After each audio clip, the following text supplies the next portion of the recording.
자, 이번 시간은 이제 우리가 이제 행정계획, 공법상 계약, 행정지도를 이번 시간에 볼 건데요. 역시나 최근에 와서는 그 밖의 주요한 행위 형식에서는 행정계획과 공법상 계약에서 시험에서 자주 출제되고 있습니다. 이쪽 부분을 우리 좀 더 보는데, 행정계획에서 우리가 이제 225페이지의 기능 필요성 받으시고요. 그 다음에 종류는 구속력에 의한 분류, 즉, 효력에 있다는 부분인데, 이거 가끔씩 좀 나와요. 그래서 여러분들 여기 뭐 양가로 1번에 뭐 단순 정보 제공적 계획, 양가로 2번에 뭐 유도적 계획 보시고, 오른쪽 그 226쪽 넘기셔서 맨 위에 세 번째 그 구속적 계획, 명령적 계획 또는 규범적 계획을 보셔야 돼요. 자, 먼저 이거 좀 보실 것이 수범자를 법적으로 구속하는 것으로서 국민을 직접 구속하는 것, 도시계획이 있죠. 도시계획 밑줄. 그 다음에 우리 행정기관만을 구속하는 거, 예산. 예산 운용계획 이렇게 있는데 예산 이렇게 나와요. 보도 시험에서. 이 예산은 당연히 행정기관만을 구속하지 우리 일반 국민을 구속하는 효과는 없어요. 이거 혼동 오시면 안 되고. 그래서 우리 행정기관에서 과 관련해서 예산은 이것이 우리 일반 국민을 구속하는 효력이다 하면 틀려요. 틀린 질문이고, 도시계획은 우리 일반 국민을 구속하는 게 있잖아요. 그래서 처분성 인정돼요. 처분성 인정되고 예산은 처분성 인정되지 않겠죠. 이렇게 보셔야 하고, 나머지 타 계획에 대해서 구속력을 가지는 것도 봐두시고. 자, 세 번째 행정계획이 법적 성질인데 여기서 정리를 하나씩 하도록 하죠. 제가 당장 표시를 하겠습니다. 행정계획, 여기에서 우리가 볼 것은, 자, 개념은 보시고요. 이 성질과 관계에 대해서 시험에서 나온 것이 있죠. 여기서 이제 행정계획이 법적 성질인데, 일반적인 논의가 있고, 양가로 2번이 시험에서 나와요. 이 소리가 성질에서 요거와 관련해서 도시계획 결정, 요거. 지금은 우리 도시계획 관계에 대해서 도시기본계획이 있고 도시관리계획이 있어요.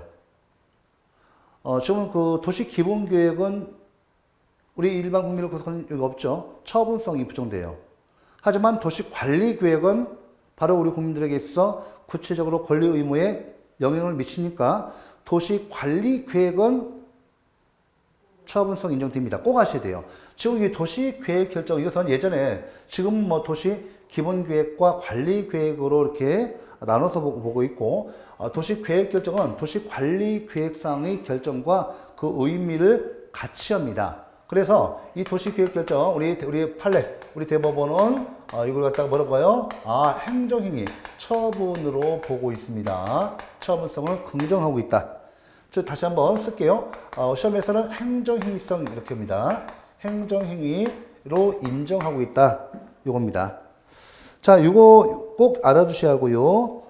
그 다음에 네 번째 행정계획이 적법 요건 보시고, 행정계획이 효력과 관계돼서 좀 보셔야 돼요. 행정계획이 효력과 관계돼서 좀 볼 것이 있습니다.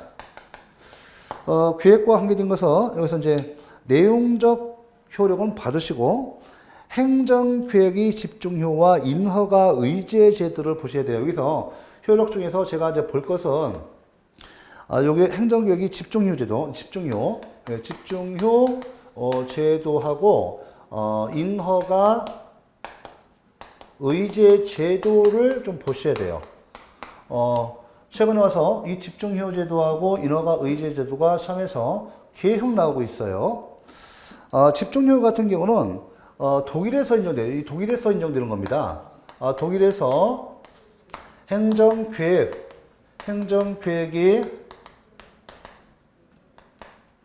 확정되면, 행정계획이 확정되면 이에 따라서, 자, 일단 행정계획기관에서 행정계획이 확정되잖아요. 그러면 다른 법률상 이에 필요한 이 사업 시행, 행정계획과 관련한 인허가가 있는 것으로 간주 또는 본원 제도라고 합니다. 그럼 잠깐 여기 보시면, 여기 이 집중효제도는 계획과 관련해서 인정되는 제도임을 꼭 아셔야 돼요. 행정계획과 관련해서 독일에서 인정되고 있다. 그 다음에 그 내용이 보시면 니은번 같이 봐볼게요. 니은번. 자, 227페이지 행정교육의 효력 5번째 네모 목차 양가로 2번에 행정교육의 집중효와 인허가 의지제도 동그라미 1번 행정교육의 집중효. 그래서 니은번 보세요. 행정처분으로서의 행정계획이 청문 등 1년의 절차를 거쳐 확정되는 때는 당의 행정계획의 수행이 필요한 다른 행정청이 있는가, 허가, 승인 등을 대체하는 효과가 발생하여 인허가 등을 따로 받지 아니하여도 되는데 이러한 행정계획의 효과를 뭐란다? 집중률한다. 맞죠? 자, 중요한 거 대급번. 법률에 그에 관한 명시적인 규정이 있는 경우에만 한한다. 중요해요. 자, 여러분들, 그렇죠. 이때 독일에서 행정계획과 관계에 대해서, 자, 우리 행정계획이, 여러분들 제가 앞에서 여기서 왜 이 처분성 여부가 중요하다고 말씀드렸죠. 지금 그 현행법 도시계획 및 이용에 관한 법률, 여기에 의한다면, 우리 도시 계획을 갖다가 기본계획과 관리계획으로 나누고 있다고 봤어요. 도시 관리계획은 다시 한번 행정행위성, 처분성 인정됩니다. 도시 기본계획은 부정돼요. 이 지문이 계속 나오고 있고, 기본적으로 나오는 지문이고, 여기서 지금 그 내용 보시면 동그라미 니은번에 행정처분으로서, 이제 행정계획이 도시관리계획 결정과 같이 행정행위, 처분성이 있을 때 이런 그죠? 쉽게 말하면 이 행정계획이 수행에 필요한 다른 행정청의 인허가, 승인 등을 대체하는 효과가 발생하고 인허가 등을 따로 그 행정기관으로부터 받지 않아도 되는 이런 제도입니다. 이때 반드시 중요하죠? 이때 보시면 법률의 근거가 반드시 있어야 돼요. 이것도 벌써 2번 나왔어요. 왜 그런가 하면 이 행정계획이 확정 절차에서 집중효과가 인정되면 행정계획기관이 다른 행정기관의 권한을 갖다가 침해, 변경한 거잖아요. 그래서 행정기관 간에는 기관 권한 존중의 원칙이 있습니다. 원칙이 있죠. 그 예외를 이루기 때문에 법률의 근거가 반드시 있어야 돼요. 반드시 맞는 질문이에요. 반드시. 됐죠? 반드시 있어야 돼요. 자, 우리가 이제 이 독일이 행정개혁에서 인정되는 집중효제 제도와 유사한 제도가 우리나라에서 인정되고 있어요. 우리나라에서 인정되고 있습니다. 자, 우리나라에서 인정되고 있고, 이것은, 이거 좀 잠깐 보세요. 여기 동그라미 2번 보세요. 인허가 의제 제도. 가져보겠습니다.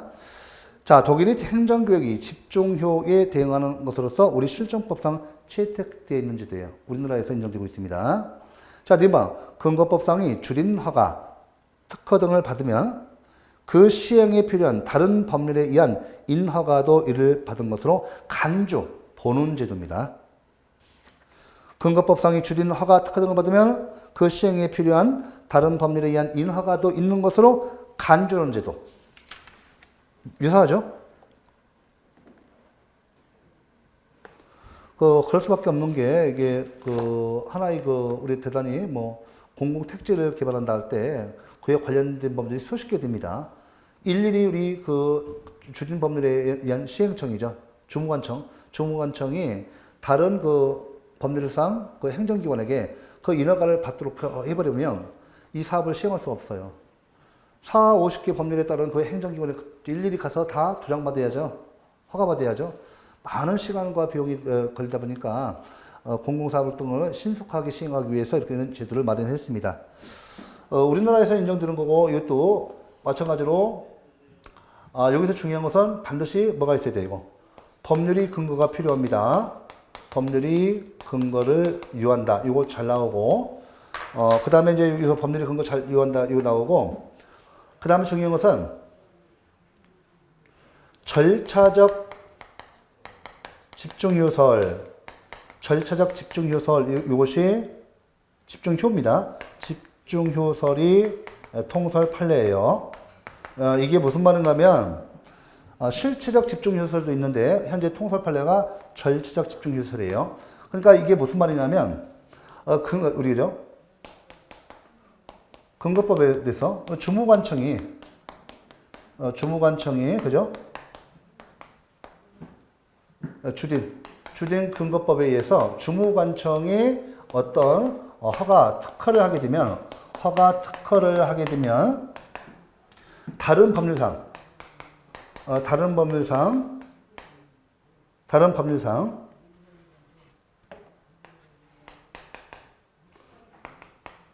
인허가가 의제되죠. 이게 되면 의제가 됩니다. 의제가 된단 말이에요. 이때 보시면 주무관청이 허가 특허를 내는데 다른 법률상 인허가가 있는 것으로 의제되는데 이때 그 절차만 면제시켜 주는 거예요. 이 주무관청이 인허가 되면 이 주무관청이 다른 법률상 행정기관에 가서 인허가 관청에 가서 이때 일일이 인허가 절차를 밟을 필요가 없다. 인허가 절차만 면제시켜주고요. 그 면제되고 이거 받고 그 실체법상 요건은 모두 충족돼야 돼요. 갖추어서 가서 그죠? 사실은 보통 법에서는 이 주무관청이 다른 법률상의 인허가 관청하고 협의를 하도록 되어 있어요. 협의 또는 동의를 받도록 해놓고 있습니다. 그래서 이 주택근거법에서 주무관청이 허가 특허를 하기 전에 다른 법률상 이렇게 인허가가 의제되는 이런 규정이 있다고 한다면 이 다른 법률상이 인허가청과 협의 또는 동의를 받도록 해놓고 있어요. 아시겠죠? 협의 절차라든지 동의 절차를 밟도록 하고 있어요. 그래서 그 절차만 면제시켜 주는 거예요. 왜? 동의를 사전에 해주잖아요. 동의를 사전에 해줘. 인허가 허가 특허를 하기 전에 동의를 받아요. 또 협의를 거쳐서 이때 그 절차만 면제시켜 주는 거니까 동의를 받았으니까요. 동의를 받으면 되고 이때 실체법상 요건, 다른 법률상 인허가의 요건이죠. 이 실체적 요건 다 갖춰야 돼요. 갖춰서 협의를 해야 합니다. 아시겠죠? 그래서 절차적 집중 요소리 통설 판례다. 이거 중요합니다. 됐죠? 예. 이거 좀 써주시기 바랍니다. 자, 여기까지 봤고, 이 중요한 내용 봤고, 그 다음에 보실 것이 이제 여기, 자, 계획재령과 형량명령이에요. 계획재령과 형량명령입니다. 형량명령이에요. 자, 중요하죠. 우리가 이제 기속행위와 재량행위를 제2편에서 배우셨죠? 맞잖아요. 그죠? 우리 이제 기속행위와 재량행위에서 그 재량행위를 일반 재량이라고 해요. 일반 재량. 일반 재량 같은 경우는 그 재량행위, 이 통제, 법률로서 재량하자 이론. 재량의 일탈, 남용, 흠결, 혜택 있죠? 재량의 일탈, 남용, 흠결, 혜택. 요런 거, 재량하자라고 해요. 재량하자론에 의해서, 자, 이때 이제 일반 재량은 통제합니다. 그렇다고 한다면, 일반 재량보다 훨씬, 일반 재량에 대비해서 광범위한 형성의 자유와 재량을 인정하고 있는 이 계획 재량은 과연 뭐로 통제할 것인가? 우리 판례가 종전에는 재량하자 이론을 들어서요. 재량 일탈남용 이렇게 재량하자론에 의해서 우리가 통제하기도 했지만 지금은 판례가 형량명령 이론, 이 독일 이론이에요. 독일 이론. 형량명령 이론 요것에 의해서 통제를 하고 있다. 이게 일반적 견해예요. 이 판례는 지금은 어떻게 돼요? 이 형량명령을 위반한 형량하자, 형량의 일탈 혜택, 오형량, 이런 형량명령 이론에 의해서 통제하고 있습니다. 있다고 보는 것이 또 일반적 견해고 사실 최근에 와서 형량명령 이론에서 통제하고 있습니다. 자, 됐죠? 이때 여러분들은 요 시험에서 2번, 3번 나왔어요. 여러분들 이 형량명령은 여러분들 이거 어디서 본 것 같죠? 비례 원칙이 적용 범위 가보시면 이 형량 명령이 나와요. 이 형량 명령 내용이 협의 비례 원칙. 뭐가 있어요? 또 상당성 원칙. 또 이익 형량 원칙이라고 했죠? 그잖아요. 상당성 원칙, 이익 형량 원칙. 또 상당성 원칙 나오죠? 그 내용입니다. 그래서 이 형량 명령은 그 비례 원칙이 내용이에요. 적용 범위에 포함됩니다. 그러니까 비례 원칙에서 통제되는 거예요. 제가 우리가 배웠잖아요. 비례 원칙은 경찰 재량권 행사에 한계 기능을 한다. 그대로 들어요. 계획재량. 맞죠? 재량권 행사의 통제 법리로 이용됩니다. 평등 원칙도 마찬가지고. 요거 내용이 이제 시험에서 3번 나왔는데, 여러분들 보시면 동그라미 2번 형량 하자, 이건 이론을 아셔야 돼요. 보시면 형량 해태 보세요. 형량 해태라는 것은 형량을, 이익 형량을 전혀 하지 않는 거예요. 형량 흠결은 형량에 있어서 반드시 고려해야 할 사항을 빠뜨린 경우. 형량 흠결, 그 다음 오형량 보세요. 형량을 하였으나 그 형량이 객관성, 비례성을 캐라는 경우이다 해서 이 세 가지 예를 꼭 알아두셔야 돼요.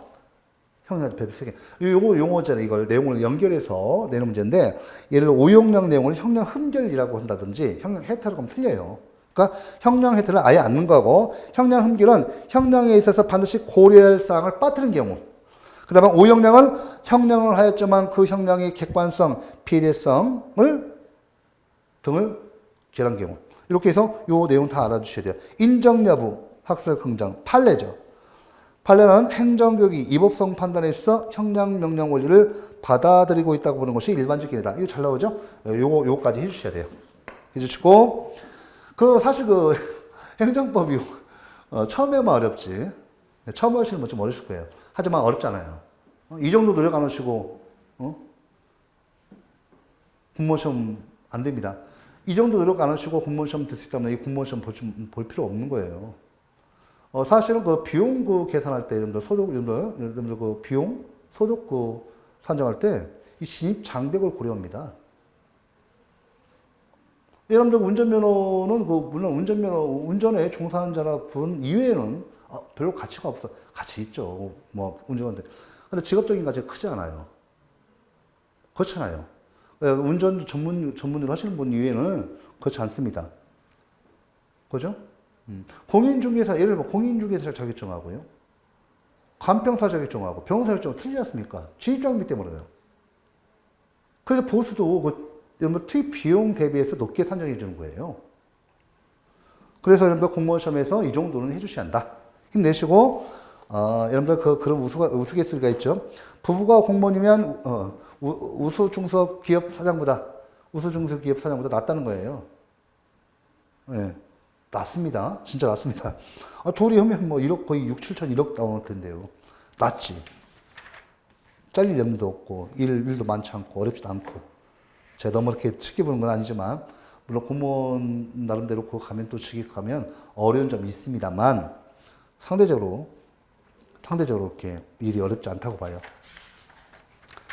자, 여기까지 봤고, 잘 정리되네요. 그 다음에 이제 보실 것이 행정기획과 권리구제. 자, 여러분들 행정기획과 권리구제, 행정쟁성.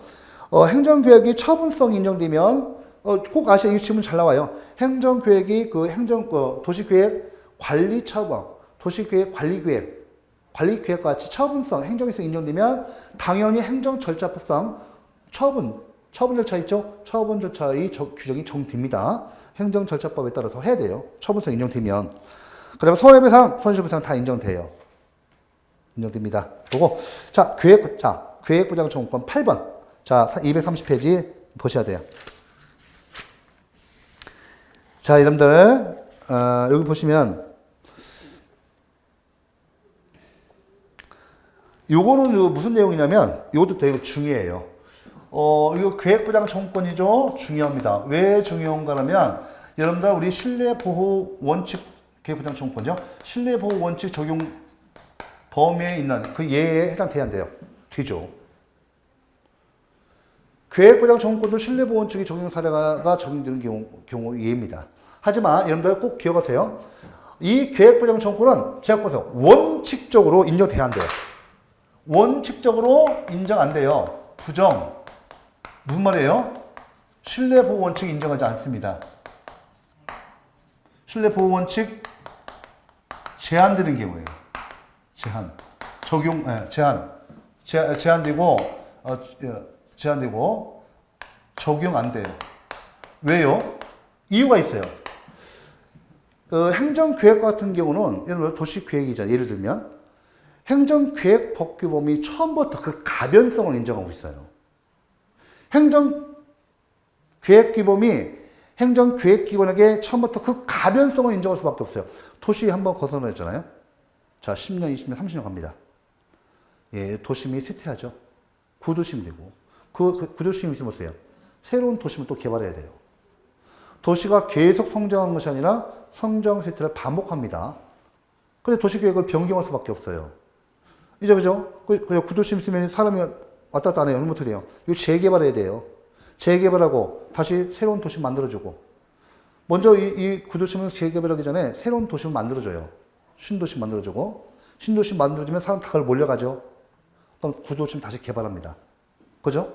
그러니까 이와 같이 행정계획기본이 처음부터 행정계획기본에게 광범위한 형성의 자유와 재량을 인정하면서 그 가변성을 인정하고 있기 때문에 우리 국민들이 도시계획 결정을 믿었다고 해서 끝까지 그 20년 전에 나한테 도시계획 했고 내가 그에 따라서 집을 샀어요.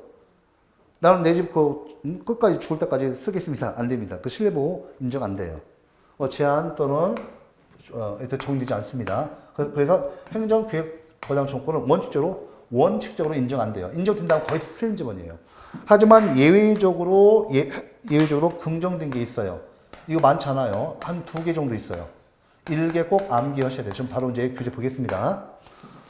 지금 전부 다 요거 이제 다시 한번 보세요. 계획보장청구권 내용이 있는데 여기 뭐 논의백인 보시고 내용 계획 존속청구권, 동그라미 2번 계획 이행청구권, 동그라미 3번 계획 변경청구권, 동그라미 4번 뭐 나와요? 경과조치청구권. 자, 이 동그라미 4번까지 있죠? 인정 안 돼요. 인정 안 돼. 그러니까 있고, 쉽게 말하면 우리 계획보장청구권에는 그 내용이 계획 존속, 이행, 변경, 경과조치청구권, 그다음 행정상 손해정보청구권까지 있는데 이 중에서 5번째 것만 인정돼요. 손해정보만. 적법한 행정계획이 변경해서 재산 손실이 발생하면 손실보상을, 위법한 행정계획에 의한 변경이라고 한다면 손해배상을. 그래서 여러분들 꼭 아실 때 요 계획 존속, 이행, 변경, 경과조치청구권은 원칙적으로 인정 안 됩니다. 다만 행정상 손해정보청구권이 인정돼요. 이렇게 되면. 그러면 이렇게 해놓고 요거 해놓으시고 여기도 해놓으시고 행정상 손해, 돈을 해결해야 돼. 행정상 손해전부로 해결해야 합니다. 아시겠죠? 요거로 되는 거야. 돈으로 해결돼. 원칙적으로 적법이든 위법이든. 아시겠죠? 이거 안 돼요. 원칙적으로 이런 때는 이 부정 때는 이렇게 해야 돼. 이렇게. 하지만 예외적으로 계획보장청구권이 인정되는 경우가 있는데 그 예가 여기 231쪽에 동그라미 3번 계획 변경 청구권. 요거 꼭 암기하셔야 돼요. 이거 보시면 의 보시고 님 인정 여부. 판례는 계획 변경 청구권을 원칙적으로 인정하지 않죠. 예외적으로 보세요. 그러나 기존 행정계획이 변경 결정이 처분의 성질을 가지고 그로 인하여 자신의 권리가 침해된 관계주민을 신뢰보호 원칙 등의 위반을 이유로 취소송을 제기하여 다툴 여지가 있다. 즉 판례는 예외적으로 국토이용계획 변경 신청을 거부하는 것이 실질적으로 당의 행정처분 자체를 거부하는 결과가 되는 경우에 그 신청인은 국토이용계획 변경을 신청할 권리가 있다.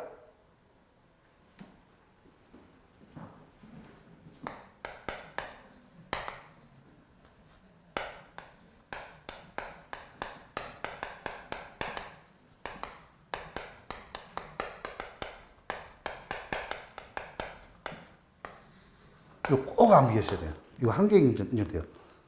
이거 이외에는 다 일로 가야 돼, 일로. 됐죠? 자, 자, 그 다음에 여기까지 해서 여러분들 여기 231조까지 했어요.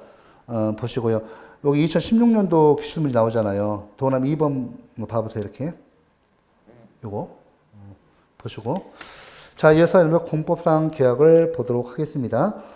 공법상 계약. 그 다음에 최근에 와서 이제 행정계획과 공법상 계약이 집중적으로 나와요. 꼭 한 문제씩 나옵니다. 그러니까 그 밖의 주요한 행위 형식에서는 한 문제 나오고 있는데, 바로 행정계획과 공법상 계약입니다. 우리 실정법상 근거 봐보세요, 여기. 공법상 계약. 자, 이런 공법상, 자, 다시 한번. 앞에서 보신 행정계획도 그렇지만, 행정상호학계약, 행정계획, 공법상 계약, 행정절차법에 그 규율 규정이 있어요, 없어요? 없습니다. 없어요. 공법상 계약도 없습니다. 만약에 행정계획이 처분성이 인정되는 경우는 행정절차법 적용이 있어요. 하지만 처분이 아닌 경우는 원칙적으로 행정계획이 수립 확정 절차가 규정되어 있잖아요. 아셔야 돼요. 공법상 계약도 마찬가지입니다. 공법상 계약에서 이제 공법상 계약이 해지죠. 불이익한 행정작용이지만 처분이 아니기 때문에 행정행위가 아니기 때문에 처분의 이유 제시 사전 통지할 필요 없대요. 판례가. 아시겠죠? 이렇게 되기 때문에 강조하는 겁니다. 자, 실정법상 근거 보세요. 공법상 계약을 규율한 일반법은 있어요, 없어요? 없으며 특히 행정절차법상 공법상 계약을 규율한 규정은 없습니다. 따라서 판례는 공법상 계약이 해지 등에 관하여 행정절차법상의 처분의 근거와 이유를 제시할 필요가 없다. 이유 제시할 필요가 없다. 이거 작년에 또 나왔잖아요. 계속 나옵니다. 계속.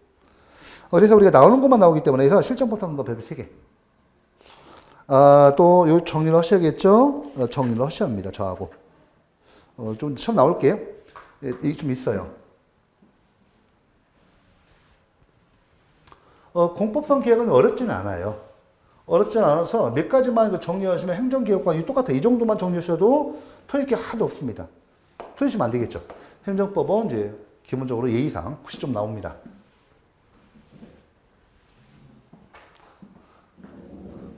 행정법은 90점, 학교생들이 90점 내지 95점 나오거든요. 그래서 여러분들이 조금만 더 하시면 돼요. 처음에 행정법 시작할 때 좀 낯설어서 그렇지만 기초 용어 그 강의만 2-3번 들으셔도 사실 반은 끝납니다. 자, 이번엔 공법상 계약 제가 당장 펴시 올게요. 시험에서 잘 출제됩니다.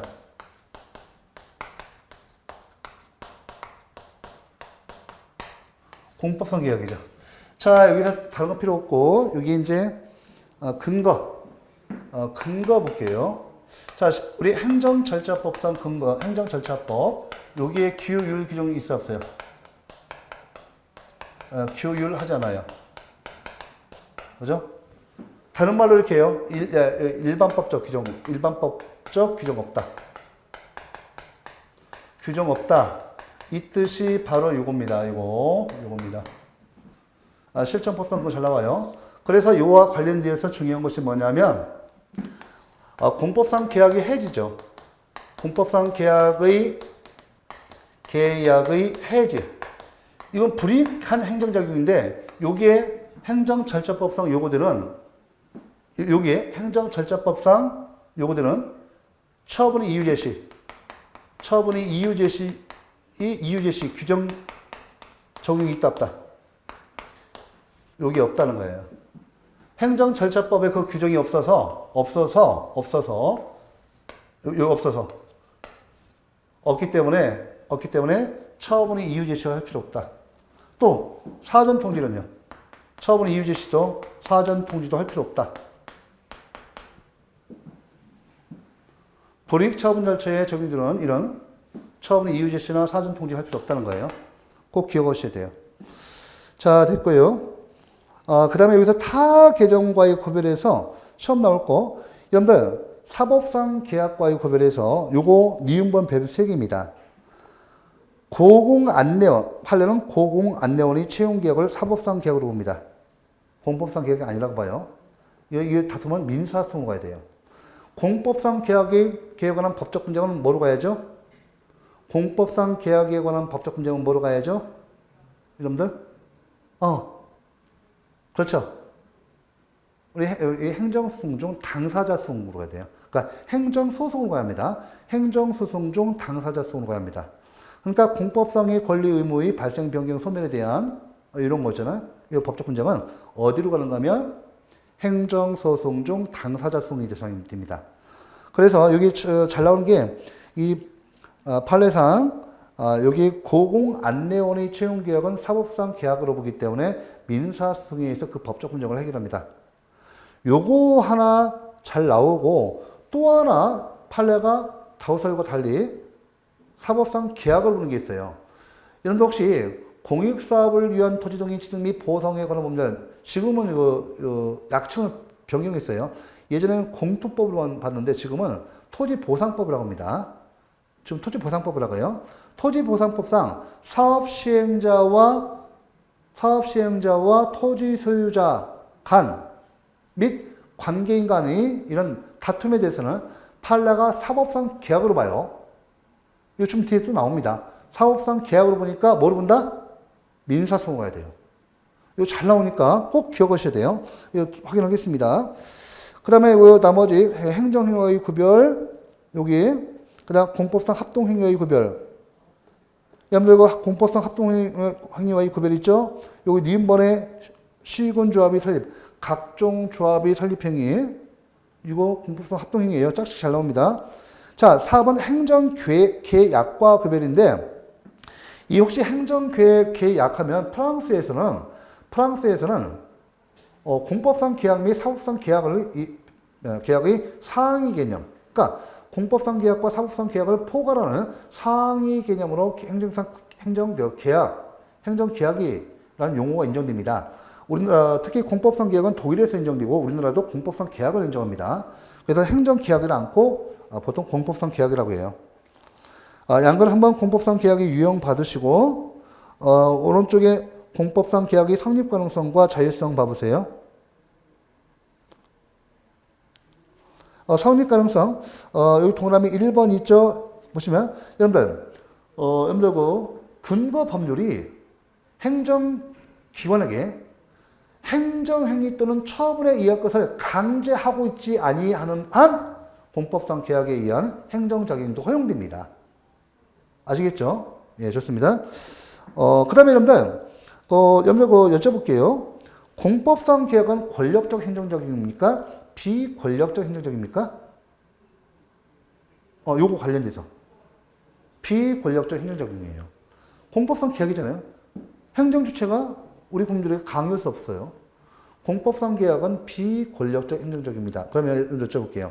자, 법률 예보, 법률의 근거를 요합니까? 요하지 않습니까? 법률의 근거를 요하지 않습니다. 맞죠?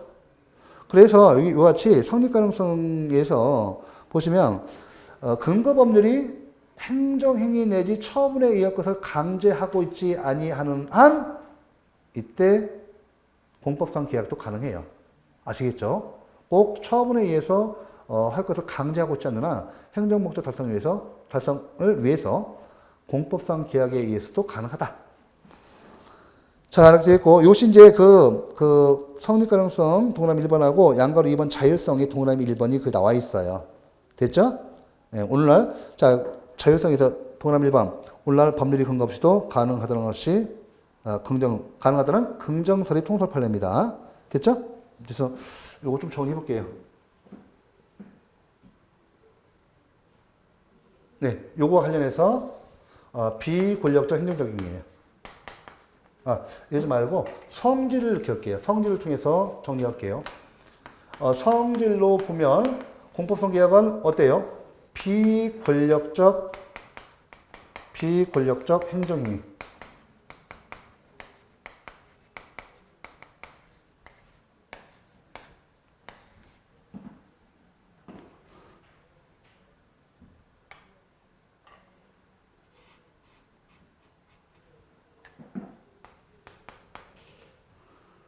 비권력적 행정이죠. 처분성 인정돼야 한대요. 행정이성.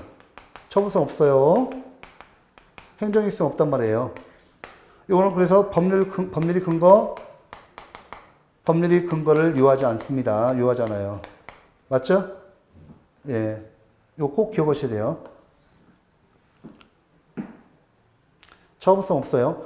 없고요. 그래서 뭐라, 그래서 우리가 행정소송 중 항고승이 아니라 당사자승에서 다투야 합니다. 당사자 소송. 행정소송 중, 그죠?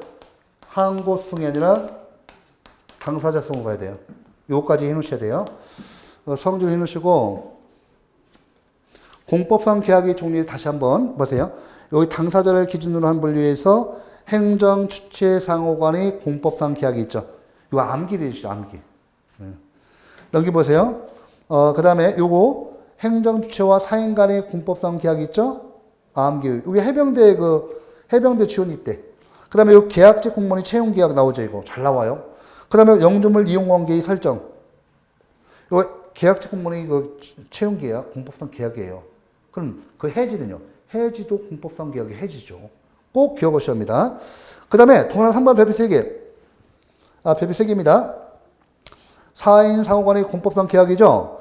자, 이해해보세요. 토지 수용에 있어서, 토지보상법상, 토지 수용에 있어서 사인인 사업시행자와 토지 수용 및 관계인과의 협의. 그러나 판례는 사법상 계약으로 보고 있다. 그래서 그 다툼은 민사소송에 의합니다. 별표 3개죠. 다음 중 판례가 공법상 계약으로 보지 않는 것. 답이 이거예요. 고공안내원 채용 계약. 그 다음에 여기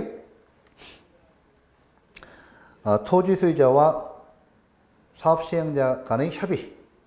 꼭 기억하셔야 합니다. 나머지 읽어주시면 돼요. 자, 그 다음에 네 번째 공법상 계약의 특색을 보셔야 하는데 성립상의 특색 봐보세요. 네 번 계약 자유 원칙이 제한됩니다.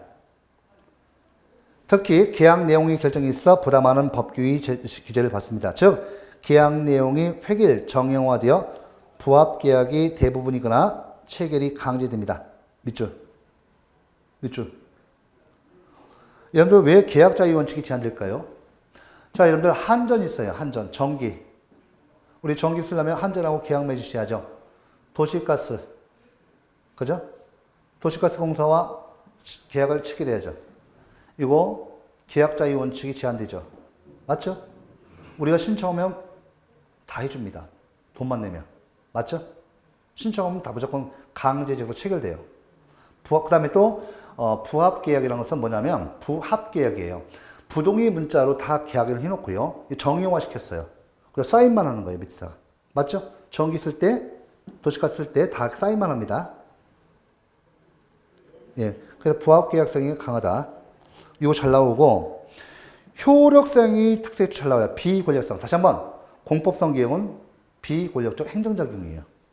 비권력성. 그러면 행정행위에서 인정되는 권력적 행위인 이 행정행위에서 인정되는 공정력 등이 인정될까요? 안 될까요? 안 됩니다. 안 돼요. 인정된다 무조건 틀린 지문이에요. 계약의 해제 변경도 여러분들 공법상 계약, 사법상 계약 여러분들 이 공법상 계약에 이거 없잖아요. 이거 좀 하나 더 해야겠네. 공법상 계약에서 중요한 건 뭐냐면 좀죠. 행정절차법, 일반법이 없어요. 행정절차법을 기울하잖아요. 이거 어떻게 돼요? 공법상 계약은요. 사법상 계약을 갖다가 어떻게 돼요? 계약을 유추 적용합니다. 유추 적용하는데 이 사법상 계약 규정이 그대로 적용되는 것이 아니라 수정 제한될 수밖에 없죠. 맞죠? 왜? 공법에 의해서. 공법에 의해서 수정 제한된단 말이에요. 오케이? 됐죠? 그래서 여기 계약 자유 원칙이 제한돼요. 우리가 신청하면 무조건 다 강제적으로 체결되죠. 그 다음에 효력상의 특색, 비권력성. 여기 행정행위가 아니기 때문에 행정행위 효력이 인정되지 않고, 계약이 해제, 변경 등에도 요게 일정한 수정 제한이 따릅니다. 우리 사법상 계약에서는 채권자와 채무자가 권리자와 의무자가 모두 계약의 해제를 자유롭게 할 수가 있어요. 뭐죠? 매매 계약을 해제한다. 해제 사유가 있으면 이때 매도인도 매수인도 채권자도 채무자도 모두 계약 해제를 자유롭게 할 수 있습니다만 우리 공법상 계약에서는 계약 해제의 수정 제한이 됩니다.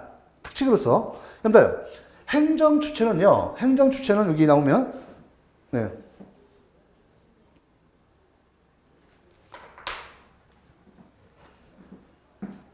요거 조금 쳐볼게요. 특색 보면 정리해볼게요. 성립상 특색 같은 경우는 그렇죠. 계약 자유 원칙 제한되죠. 계약 자유 원칙 제한. 당연히 제한시켜야겠죠. 부합 계약성 강합니다. 부동의 문자를 해놓고 다 밑에 쌓여놓는 거예요. 이거 맞죠? 이거 잘 나오고, 이거 최근에 3년 전에 나왔어요. 그러니까 효력상의 특성이 뭐냐면, 효력상의 특성 보시면, 이거 행정행위 효력 인정 안 돼요. 행정행위 효력 인정되지 않습니다. 이거 잘 나와야 해요, 이런 거. 효력 인정 안 돼요. 인정 안 돼요. 당연히 안 되죠. 비권력적 행정적이니까. 그 다음에 나오는 것이, 계약 해제. 계약 해제가 수정 제한됩니다. 계약 해제 수정 제한됩니다. 수정 제한돼요. 이게 뭐냐면 행정 주체는 자유롭게 할 수 있어요. 행정 주체는 자유롭게 할 수 있습니다. 근데 우리 행정 객체는요. 이때는 제한됩니다. 이렇게 되죠.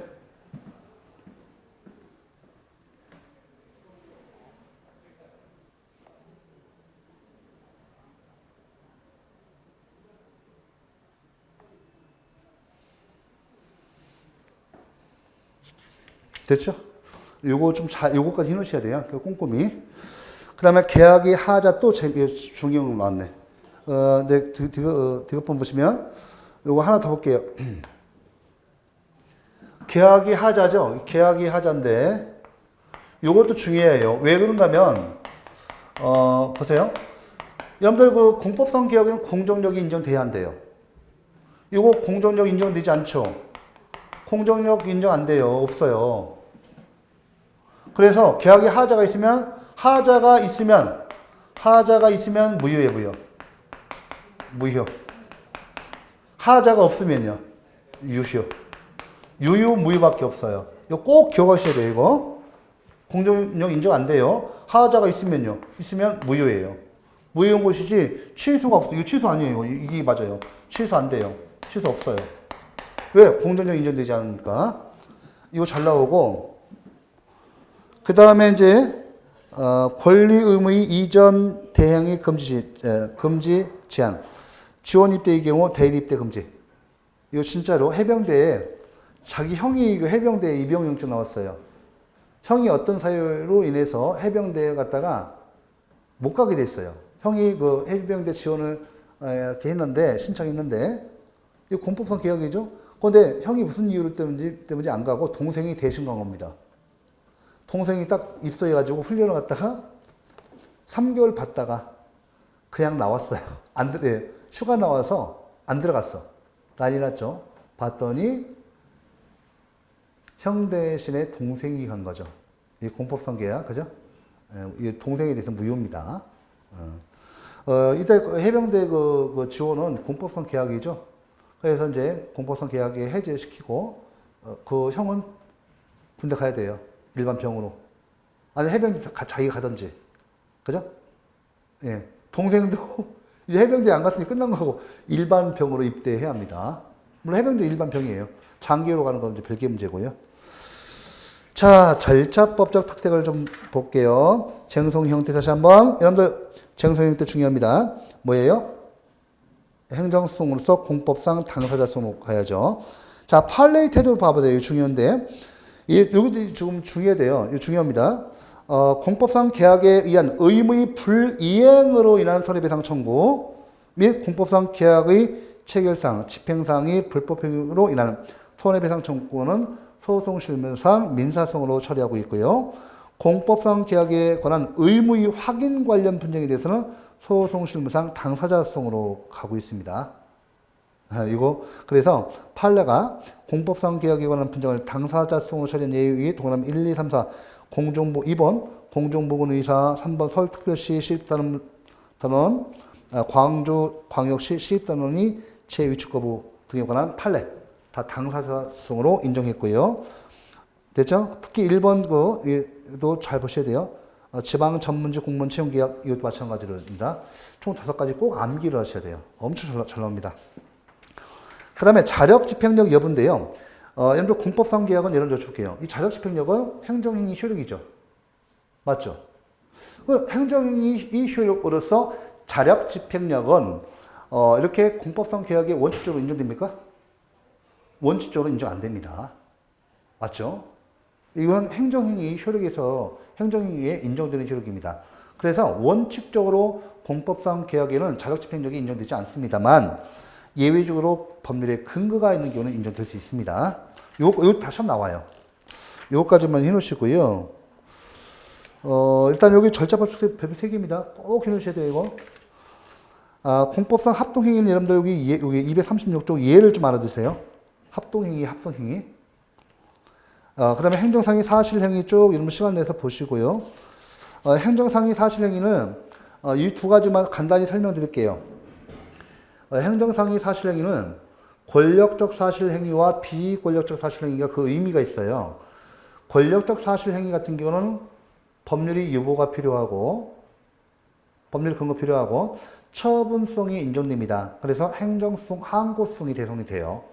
하지만 비권력적 사실행위는 법률 유보가 필요치 않고 법률의 근거가 필요치 않고 또 처분성이 부정돼서 행정성으로서 항고성의 대상이 되지 않습니다. 요거까지 해놓으셔야 하고 그 다음에 이제 여러분들 그 중요한 것은 공무원의 직무상 불법행위에 그 직무상 행위에 권력적 사실행위든 비권력적 사실행위든 다 포함된다는 거. 그래서 권력적 사실행위에 의해서 또는 비권력적 사실행위에서 이렇게 직무상 불법행위가 되고 이로 인해서 어떤 손해가 발생하면 국가배상청구권, 즉 행정상 손해배상청구권으로서 국가배상청구권을 행사할 수 있다.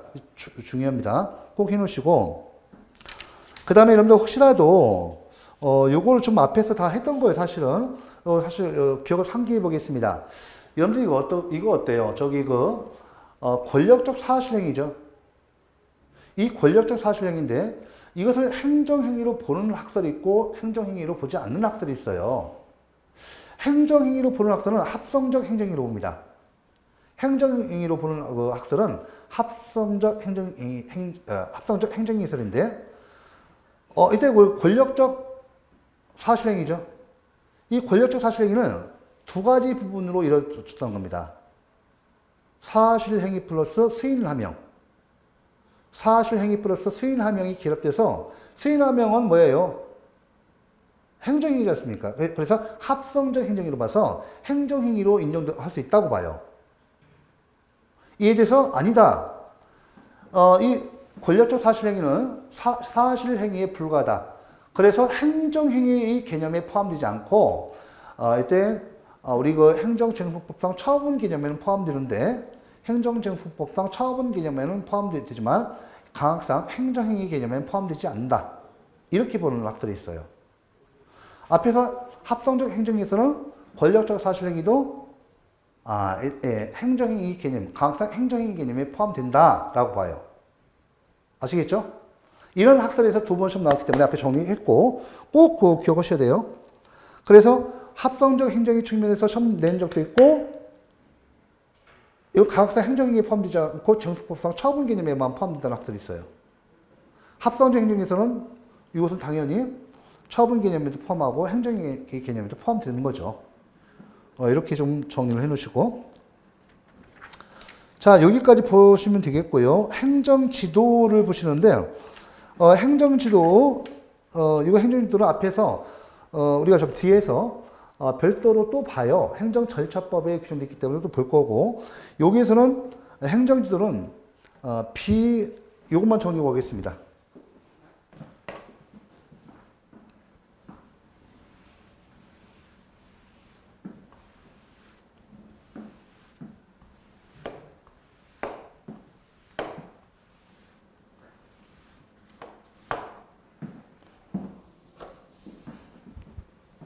자, 우리 당장 표시 2개 여기 있습니다.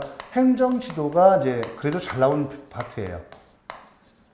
난이는 어렵진 않지만 행정계획과 공법상 계약, 행정지도 이 셋 중에 한 문제 꼭 나옵니다. 행정지도는 우리가 그렇죠? 우리가 의 개념을 보시면 희망의 의사표시예요. 희망의 의사표시입니다. 그래서 비권력적 사실행위예요. 비권력적 사실행위. 그래서 성질은 처분성 인정돼야 한대요. 처분성 부정됩니다. 행정행위성, 처분성 보면 안 되죠. 이렇게. 행정행위성이 부정돼요. 당연히 처분성도 부정되죠. 되죠? 비권력적 사실행위다. 꼭 기억하셔야 돼요. 이거 법률이 요할까요, 안 할까요? 법적 근거. 법률 유보를 요하지 않죠. 요하지 않습니다. 이렇게 돼요. 성질, 근거. 됐죠? 법률 유보를 요하지 않습니다. 그 다음에 이 행정지도의 특색이 있어요. 특색. 특색.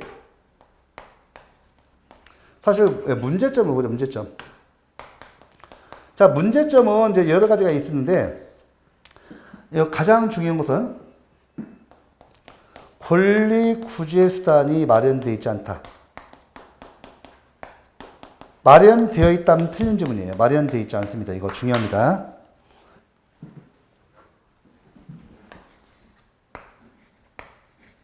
제가 분명히 말씀드렸어요. 비권력적 사실행위고 법률 유보를 요하지 않는다. 꼭 기억하시죠. 혹시 행정지도에 관한 법적 근거가 있다 하더라도 그것은 이렇게 법률 유보 규정이 아닙니다. 그렇지만 행정지도는 뭐가 적용돼요? 법률 유보 원칙은 적용 안 되더라도 법률 우위 원칙은 적용이 있습니다. 이것만 보고 정리를 하겠습니다. 먼저 개념 보시고 또 유래가 중요해요. 유래는 일본에서 생성된 이론이에요. 일본에서 생성돼서 우리나라도 소개되고 역으로 독일에 수출됩니다. 독일에서 뒤에서 보는 비공식적 행정작용으로 소개됩니다. 일본 특유의 이론이에요. 자, 필요성과 문제점. 필요성 보시고 문제점 보세요.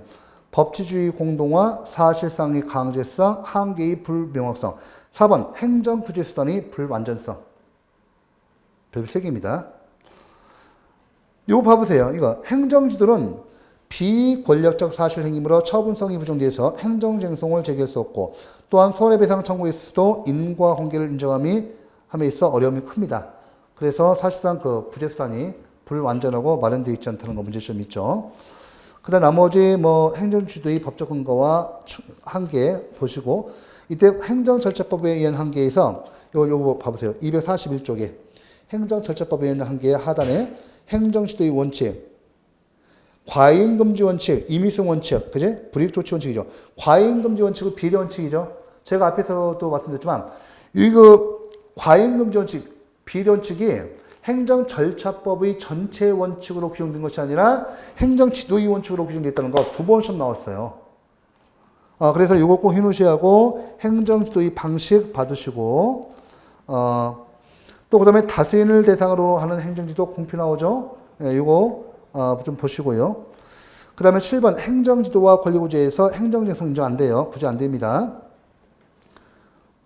자, 손해배상 청구에서 직무행위성 있고 이때 여기 그 직무행위성 니은번 판례 이론에 따르면 행정지도에도 직무행위성이 인정된다. 그죠? 공무원의 직무상 행위에는 포함돼요. 권력적 사실행위로서 또 비권력적 사실행위로서 다 인정됩니다. 비권력적 사실행위, 행정지도도 이렇게 직무행위성은 인정돼요. 그러니까 불법행위 요건, 국가배상청구권에서 행정상 손해배상청구권에서 요건이 여러 가지가 있어요. 그 중에서 인과관계를 인정하기 어렵다는 것이지 직무행위성은 인정돼요. 그러니까 직무행위성은 인정됩니다. 인과관계 보세요, 여기. 학설 원칙적 부정, 예외적 긍정. 원칙적으로 인과관계 안 돼요. 왜냐하면 우리 공무원들이 일단 행정지도를 했어요. 이것이 행정지도가 위법한 경우 상대방의 이해 임의적으로 자기가 따른 거잖아요. 위법한 행정지도를 갖다가 권유했어요. 권유했더니 상대방 우리 국민이 이거 갖다가 따랐단 말이에요. 즉 그 불법 행위를 자기가 인수했습니다. 그 불법 행위를 인수해서 자기 불법 행위에 드는 거예요. 그래서 손해가 발생했을 때는 자기 행위가 원인이고 결과적으로 자기가 손해본 거죠. 그래서 인과관계성이 원칙적으로 부정된다고 봐서 손해배상 청구도 안 돼요, 원칙적으로. 아시겠죠? 그래서 판례가 예외적으로 인과관계를 긍정한 판례가 있는데 이 판례 두 가지 꼭 별표 3개입니다. 요거 봐볼게요. 여기 판례에서 동그라미 1번, 2번인데 1번 좀 가끔씩 나와요. 네. 문화공부부 및 경찰 등 관계기관 소속 공무원 등이 특정 서적에 관하여 출판업자나 시중서점에 대해서 한 판매 금지 종용 행위는 비록 법적인 구속력이 있는 것은 아니지만 사실상의 강제력으로 인해서 출판업자의 권리 행사에 영향을 미치는 것으로서 위법한 행위다. 손해배상 책임은 긍정형 판례예요. 동그라미 2번 보시고 양가로 4번 헌법소원 청구 보세요.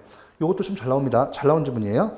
교육 인적자원부 장관의 국공립대학 총장들에 대한 학칙 시정 요구는 헌법소원의 대상이 되는 공권력 행사에 해당한다. 중요합니다. 이거. 중요해요. 이거 잘 나오면 헌법소원 대상이 됩니다. 행정지도. 행정지도의 위법성 조항 여부 보세요. 판례 보세요. 자, 마지막 판례입니다. 토지 거래 계약 신고에 관한 행정관청이 위법한 관행에 따라 토지 매매 가격을 허위로 신고한 행위를 하더라도 위법성이 조각되지 않아 형사처벌의 대상이 됩니다. 이상으로 이렇게 좀 봤고요. 요거까지 좀 봐주시면 충분합니다. 그다음 비공식 행정작용, 사법 형식의 행정작용 여러분들 한번 시간 내서 보시고 행정의 자동화 작용도 시간 내서 한번 봐보세요. 자, 이번 시간 요거까지만 하겠습니다. 예, 수고하셨습니다.